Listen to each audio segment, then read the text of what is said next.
Hey, what's up? This is Ern from $5 Custom Tees. So, one of the things I wanted to go over today was file preparation. A lot of times I'll receive an email, someone asking me, here's my artwork, is this good? So, as you can see, this is a picture of the artwork on a shirt. So I asked this customer, I'm like, do you happen to have the high resolution file? Do you have the actual file? And she said, this is the file. So I just wanted to kind of go over, this is a picture of the file on a t-shirt picture. So this is not the actual file. What I need is the actual high resolution document, whether it's an Illustrator file, Photoshop, even if it's a PDF or a high resolution JPEG. I can use any of those. I can use a PNG, I can use a TIFF. So as long as it's high quality, at least like 300 DPI to size.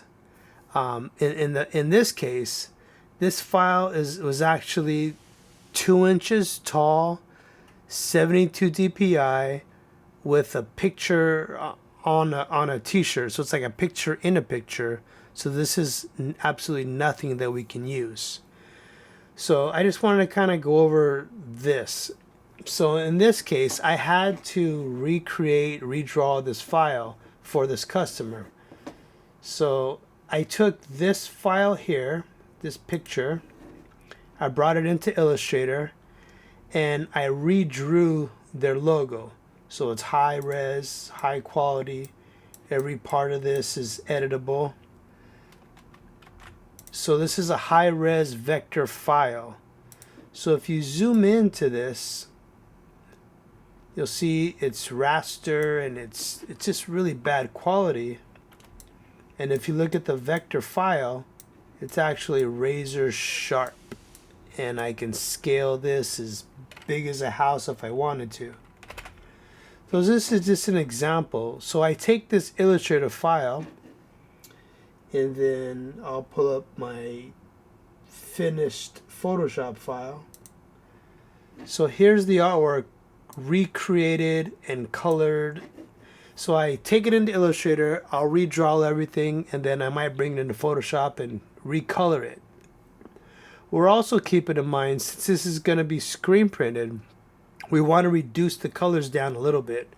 So I took out the purple and different shades, and this example here we actually have approved, and we're going to go to print on this one on the right. So this now is ready to be printed, where the one on the left is absolutely nothing we can do with it. So I'll close this one out. So this is a good example of a before and after. And here it is. Okay. So another example that I wanted to go over is a lot of times we receive a custom ink link in an email. So a customer will send us this. They're like, hey, can you print this? We actually can work with this. Like, I'll go in and edit this document. So if you happen to go to Custom Ink and do that, we can. So I'll take this. What I'll do is I'll make it as big as I can. And this is if the customer doesn't have the files, because a lot of times they'll design their artwork within a design lab. We have a design lab on our website, so feel free to use ours anytime. So in this case, they imported this document and they don't have the actual file for some reason. So when I talk to them about it, this is the best that I can get. So what I'll do is I'll go into Custom Ink. I'll actually enlarge it and I'll make it as big as I can. And then I'll take my Mac software and I might image capture this. Once I image capture this, I'll also feed it through to another software that I use and kind of enlarge it. So I might take it into like gigapixel here, and then I'll drop this in here, and I'll process this file so I can actually like enlarge it and make it even bigger. So if I take that custom ink link, enlarge it as big as I can, then I might take that document, bring it in here, and now that I open it up in Photoshop, it's something I can use. So now I can prepare this for screen printing. So that was a custom ink example that I received as well. But feel free to use our design lab. That way we get the high quality, high resolution files from the beginning, and I don't have to process it like that. Another thing is this process affects the quality of your artwork as well. So if your image doesn't come out to its best full potential, I mean, that's a reason why. So these are things we can do to kind of like help. Here's an example of a text that I received. This customer had this shirt printed in the past, and all they had was a picture of the t-shirt that was printed. And they hired us to recreate the logo for them. So I took this image the best as I can, and we redrew this for them. Here's let me zoom all the way out. So here's the t-shirt.